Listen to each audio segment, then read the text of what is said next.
So my name is Michael Swanberg. I'm actually the next person on the list. So Brooke asked for feedback, and I had some immediate feedback from her.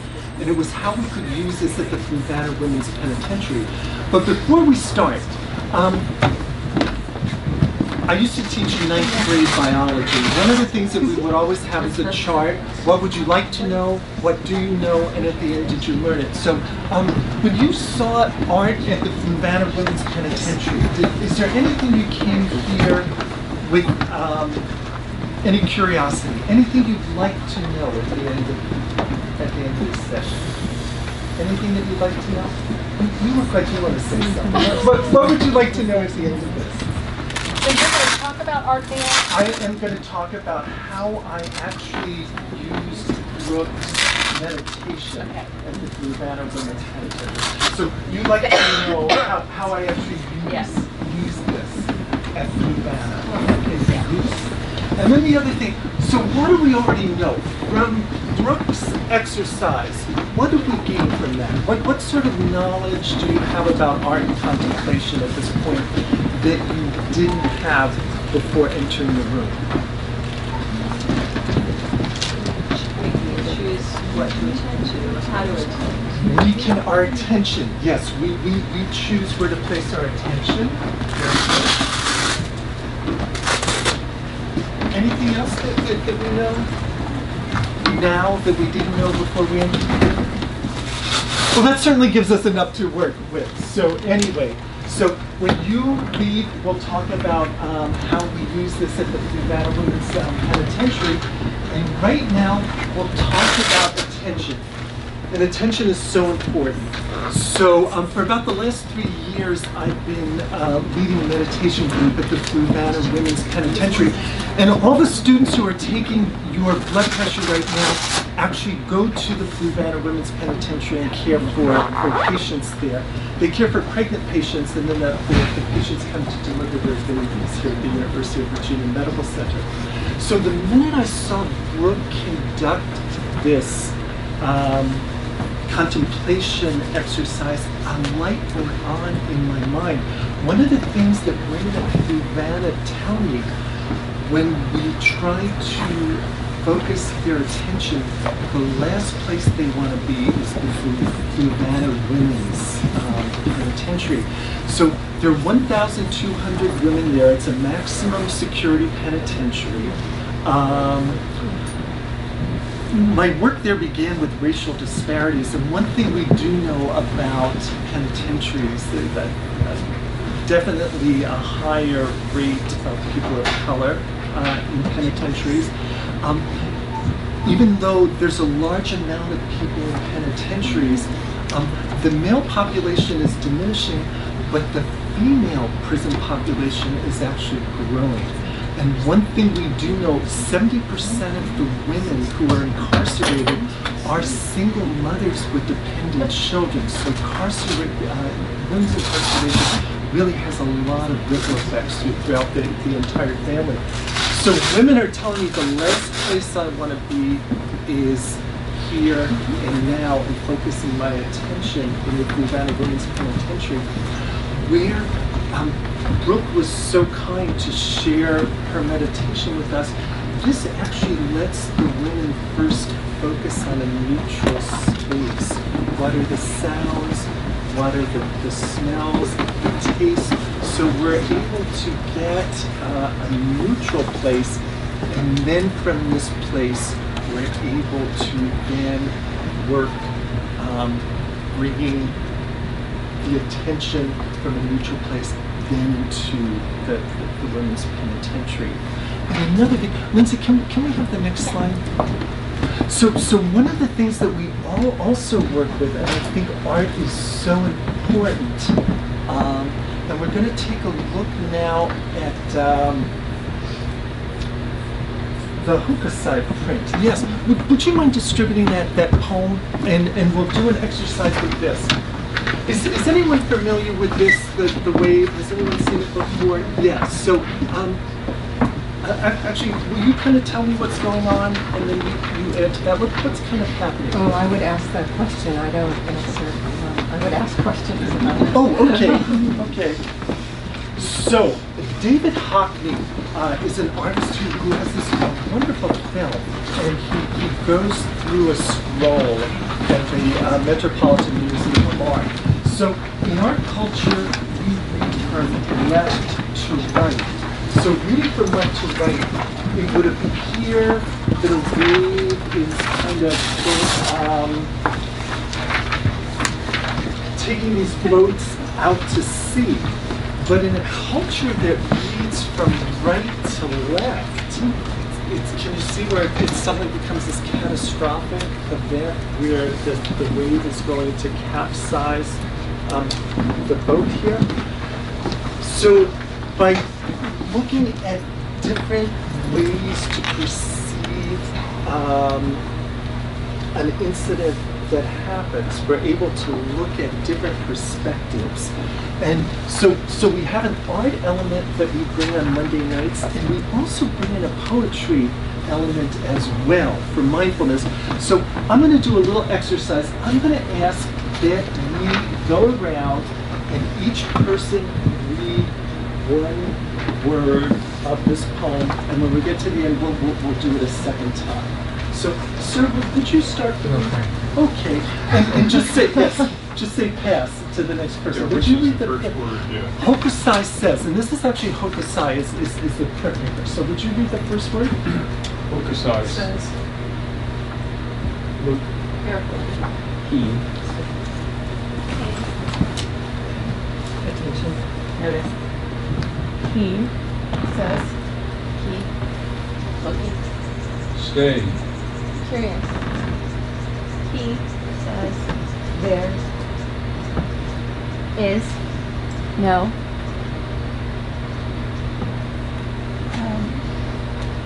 and to see.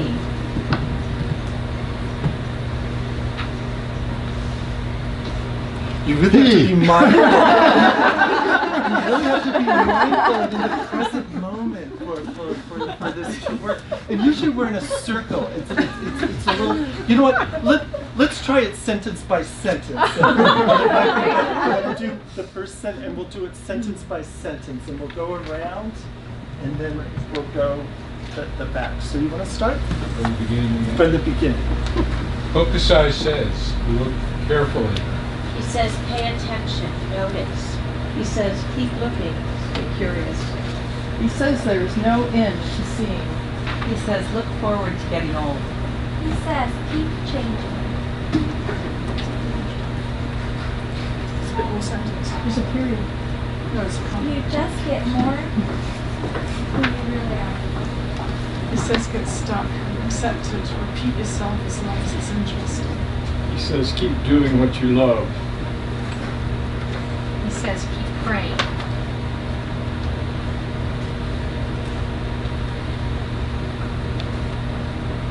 He says every one of us is a child, every one of us is ancient, every one of us has a body.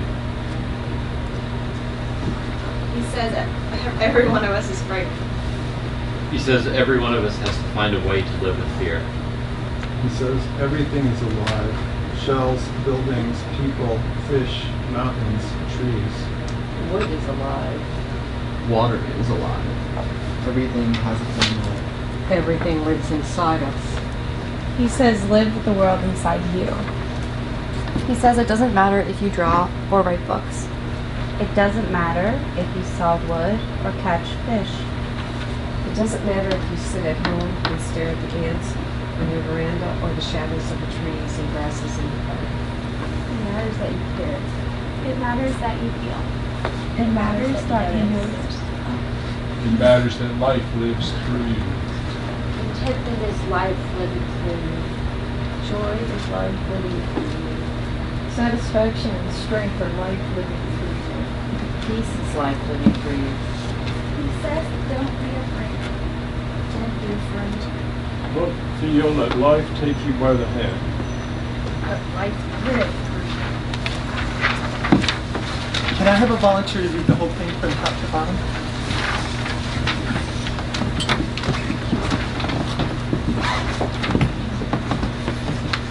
Okay. Would you read it? Thank you. Hokusai says, look carefully. He says, pay attention, notice. He says, keep looking, stay curious. He says, there is no end to seeing. He says, look forward to getting old. He says, keep changing. You just get more of who you really are. He says, get stuck, accept it, repeat yourself, as long as it's interesting. He says, keep doing what you love. He says, keep praying. He says, every one of us is a child. Every one of us is ancient. Every one of us has a body. He says, every one of us is frightened. He says, every one of us has to find a way to live with fear. He says, everything is alive. Shells, buildings, people, fish, mountains, trees. Wood is alive. Water is alive. Everything has its own mind. Everything lives inside of us. He says, live with the world inside you. He says, it doesn't matter if you draw or write books. It doesn't matter if you saw wood or catch fish. It doesn't matter if you sit at home and stare at the ants on your veranda or the shadows of the trees and grasses in your garden. It matters that you care. It matters that you feel. It matters that you notice. It matters that life lives through you. Contentment is life living through you. Joy is life living through you. Satisfaction and strength are life living through you. Peace is life living through you. He says, don't be afraid. Don't be afraid. Look, feel, let life take you by the hand. Let life live through you. So thank you very much. So one of the things that we're able to do at the Fluvanna Women's Penitentiary, we can, a place that's very sterile. We can actually bring art in the institution. We can bring literature in the institution. And another thing that we emphasize, even though all this weather is going on here, Mount Fuji always remains silent, unmoving, at the center of it all. So, have I answered how we use art at the Fluvanna? Any questions? How does it affect people? So I have to say, one of the things. I am a registered nurse, and one of the things that leads people to a penitentiary is our lack of mental health facilities. Often people with mental health problems will eventually run afoul of the law, bad decision making, bad behaviors.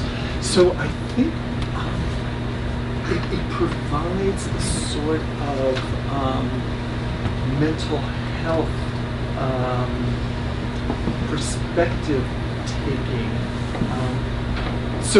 We have about 150 person waiting list to get into the classes. And in the past few years, I've seen a fundamental change. Anger management, just being able to reframe. Your roommate slams the door. Just another way to look at the daily incidents that are happening. In another way. And another thing that resilience will give you, I know we talk about the sympathetic nervous system and the parasympathetic, the fight or flight mechanism. So if something happens, you don't have to move into that fight or flight mechanism. You really can have that extra moment where we can really collect our thoughts and act in a little more rational way, and sometimes just that split second is the difference between going off into an angry rant that people will wind up in solitary confinement. Another thing that I think is very important that mindfulness can give women a standing meditation, and I know Brooke invited us that we could either stand or we could sit. At the women's penitentiary, there are lines for everything. There's chow line, there's hell line, there's the evening count, there's the morning count, and just to have that presence of mind, to just concentrate on the breath, and again, not go to that angry place, that place of anxiety. One of the things where the nursing students were able to take your blood pressure and see if there was a change. Women in prison are a very vulnerable group, so it's very difficult to get IRB approval to do any sorts of experiments on the women. So as we could do some evidence-based practice for you, it's very, very difficult to be able to do this sort of thing that the women's penitentiary. But anecdotally, it would seem like there were very good effects. Yes? Do women find themselves putting themselves in the routine? Do they see themselves as being deluged by a wave, or being pushed out to sea, or do they enter into the painting? So here's how they enter in. You can imagine being with 1,200 women constantly.